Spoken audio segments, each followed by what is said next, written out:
Selamat pagi Pak Irwan. Jadi di sini saya Ririn Sahita dengan NIM 235215505 PN 18704 akan mempresentasikan hasil ujian tengah semester mata kuliah Statistika Pertanian dengan yang diampu oleh Bapak Irwan. Yang pertama, buatlah satu contoh rancangan penelitian di bidang pertanian yang berbeda dari yang telah dibahas di kelas dan bukan contoh dari buku referensi. Rancangan penelitian berisi tujuan penelitian dan data yang dikumpulkan. Jadi, saya akan membuat penelitian dengan judul Evaluasi Penggunaan Teknologi Irigasi Tetes pada Pertumbuhan dan Produksi Tanaman Tomat di Daerah Kering. Untuk tujuan penelitiannya, mengevaluasi penggunaan teknologi irigasi tetes pada pertumbuhan dan produksi tanaman tomat di daerah kering. Untuk metode penelitian, menggunakan desain penelitian acak terkontrol RCT yang terdiri dari dua kelompok perlakuan, kelompok dengan penggunaan teknologi irigasi tetes dan kelompok kontrol tanpa teknologi irigasi tetes. Setiap kelompok akan diulang sebanyak 3 kali untuk memastikan reliabilitas hasil. Pengumpulan data akan dilakukan secara rutin selama siklus pertumbuhan tanaman dengan pengukuran parameter-parameter yang relevan. Data yang terkumpul akan dianalisis secara statistik untuk mengevaluasi perbedaan antara kelompok perlakuan dan kontrol serta untuk menentukan efektivitas teknologi irigasi tetes kolam dan meningkatkan pertumbuhan dan produksi tanaman tomat di daerah kering. Untuk data yang dikumpulkan, yang pertama, pertumbuhan tanaman. Pertumbuhan tanaman meliputi tinggi tanaman. Tinggi tanaman tomat akan diukur secara berkala setiap minggu. Yang kedua, diameter tanaman, diameter batang. Diameter batang tanaman tomat akan diukur untuk mengetahui pertumbuhan batang. Jumlah daun. Jumlah daun tomat akan dihitung pada setiap pengamatan untuk mengetahui perkembangan tanaman. Indeks daun akan dihitung untuk mengetahui tingkat kesehatan dan produktivitas tanaman. Yang kedua adalah produksi tanaman. Berat buah per tanaman. Berat buah tomat yang dihasilkan per tanaman akan diukur pada saat panen. Jumlah buah per tanaman. Jumlah buah yang dihasilkan per tanaman akan dihitung pada saat panen. Diameter buah tomat akan diukur untuk mengetahui kualitas hasil panen. Efisiensi penggunaan air. Penggunaan air. Konsumsi air oleh tanaman tomat akan dicatat secara berkala. Kebocoran sistem. Kebocoran pada sistem irigasi tetes akan diperiksa untuk menentukan efisiensi penggunaan air. Analisis tanah. Yang keempat adalah analisis tanah. Kandungan kelembapan tanah. Kandungan kelembapan tanah akan diukur secara berkala untuk menilai pengaruh teknologi irigasi tetes terhadap kondisi tanah. Kandungan nutrisi tanah. Kandungan nutrisi dalam tanah akan dianalisis sebelum dan setelah penggunaan teknologi irigasi tetes.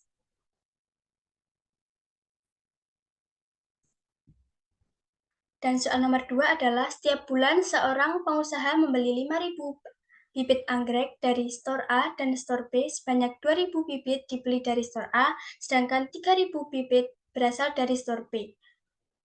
Dari pengalaman sebelumnya diketahui bahwa rata-rata sebanyak 500 dari store A tidak tumbuh dan sebanyak 2.700 bibit dari store B tumbuh dengan baik. Untuk tabelnya seperti berikut. Probabilitas A adalah 2.000 dibagi 5.000 dengan hasil 0,4. Probabilitas B 3.000 dibagi 5.000 dihasilkan 0,6. Probabilitas T bersyarat A adalah 500 dibagi 2.000 dengan hasil 0,25. Untuk probabilitas T bersyarat B yaitu 300 dibagi 3.000 dengan hasil 0,1. Untuk probabilitas TB bersyarat A 1.500 dibagi 2.000 dihasilkan 0,75. Probabilitas TP bersyarat B 2700 dibagi 3000 menghasilkan 0,9. Untuk keterangannya, A adalah bibit dari toko A, B bibit dari toko B, TB bibit yang tumbuh dengan baik, T bibit yang tidak tumbuh. Soal B, jika sebuah bibit dipilih secara acak, hitunglah peluang bibit tersebut dengan tumbuh dengan baik. Untuk probabilitas TP yaitu 4.200 dibagi 5.000 dihasilkan 0,84. Jadi peluang bahwa bibit yang dibeli seorang petani dapat tumbuh dengan baik adalah 0,84. Artinya jika seorang petani membeli 100 bibit dari toko A ataupun toko B, terdapat peluang bahwa 84 tumbuh dengan baik.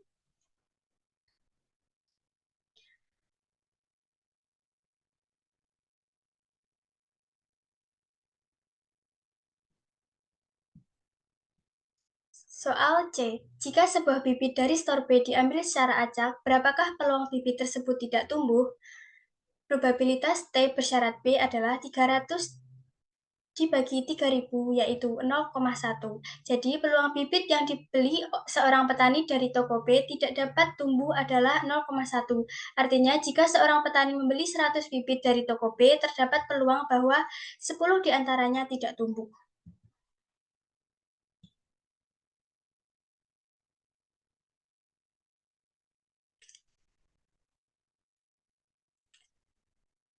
Dan D, jika diketahui sebuah bibit tidak tumbuh, berapakah peluang bibit tersebut berasal dari store A?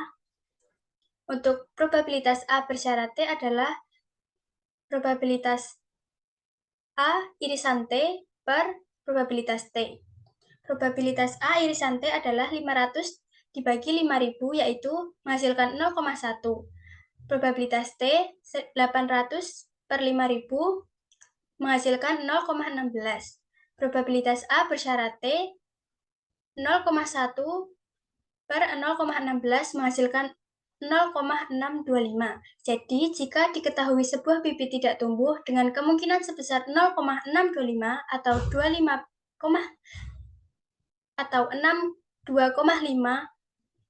bibit tersebut berasal dari toko A. Artinya, dengan kemungkinan kurang dari 50% bibit tersebut berasal dari store B.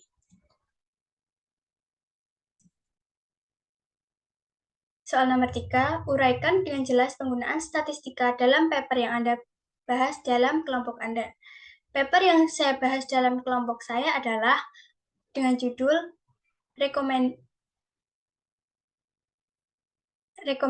Optimum Fertilizer for Crops. Tujuan penelitian dari jurnal yang saya analisis adalah mengetahui dan memahami dampak terkait penggunaan pupuk yang berlebih maupun kurang, optimalisasi penggunaan pupuk pada tanaman. Nomor 2, mengetahui pengembangan sistem pemupukan pintar yang efisien, terutama bagi pertanian dalam skala yang besar.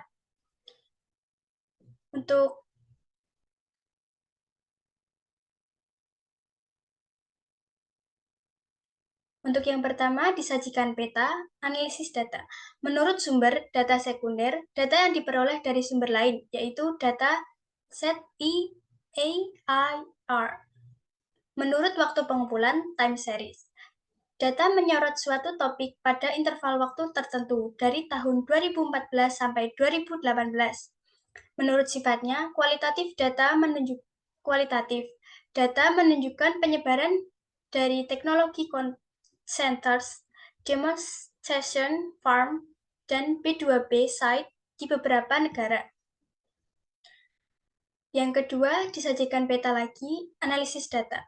Menurut sumber data sekunder, data diperoleh dari sumber lain yaitu dataset EIR. Menurut waktu pengumpulan, time series, data menyorot suatu topik pada interval waktu tertentu. Tahun 2014 sampai 2018, menurut sifatnya kualitatif. Data menunjukkan penyebaran dari teknologi centers, iFarms, dan sistem operasional di beberapa negara. Alasan pengumpulan data dari berbagai sumber ini dilakukan untuk memperoleh informasi yang luas tentang pertanian di wilayah tersebut dan untuk menganalisis serta mengekstrak pengetahuan yang signifikan dalam bidang pertanian. Kemudian yang ketiga, disajikan diagram garis. Berdasarkan sumber yaitu sekunder, data diperoleh dari sumber lain, yakni penyimpanan utama Hive yang bersumber dari AIR. Berdasarkan waktu pengumpulan cross-section, data menyorot suatu topik pada periode tertentu. Berdasarkan sifat kualitatif kontinu, data ditunjukkan dengan angka berupa bilangan desimal. Alasan pengumpulan data, diagram tersebut digunakan untuk membandingkan waktu kecepatan kinerja pada setiap kelompok query terhadap penyimpanan utama Hive dan MySoul.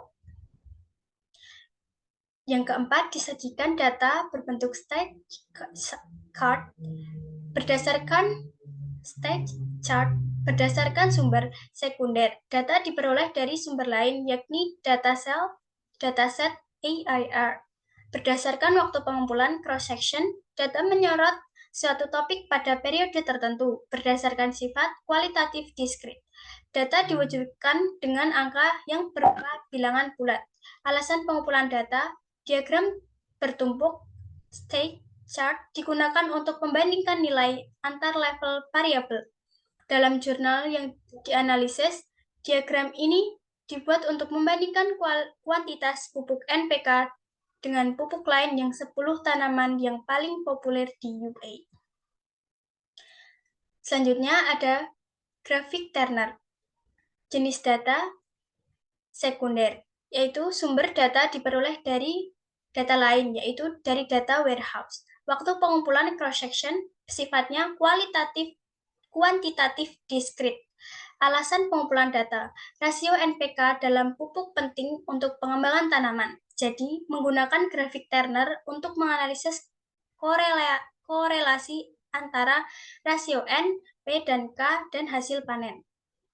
Kesimpulan dari jurnal yang kami analisis adalah, berdasarkan jurnal yang telah dianalisis, dapat disimpulkan bahwa dalam jurnal tersebut dilakukan penelitian untuk optimalisasi penggunaan pupuk pada berbagai jenis tanaman dan penerapannya pada pertanian skala luas. Penggunaan pupuk harus dilakukan secara optimal agar berpengaruh positif terhadap pertumbuhan tanaman. Oleh karena itu, direncanakan adanya penerapan algoritma deep learning dan machine learning untuk menemukan hubungan komponen pupuk, sifat tanah, bahan pembantu, dan kebutuhan air untuk meningkatkan hasil panen. Sekian presentasi dari hasil ujian tengah semester saya. Kurang dan ada salah mohon dimaafkan. Wassalamualaikum warahmatullahi wabarakatuh.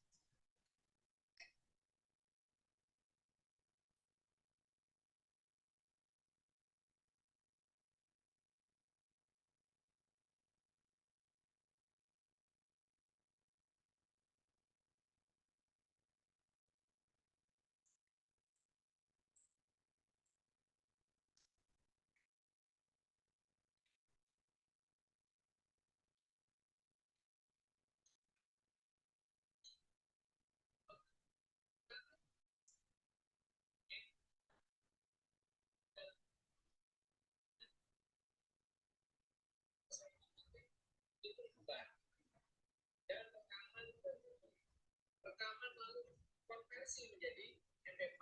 Perhatikan ya, perhatikan N. N itu for all,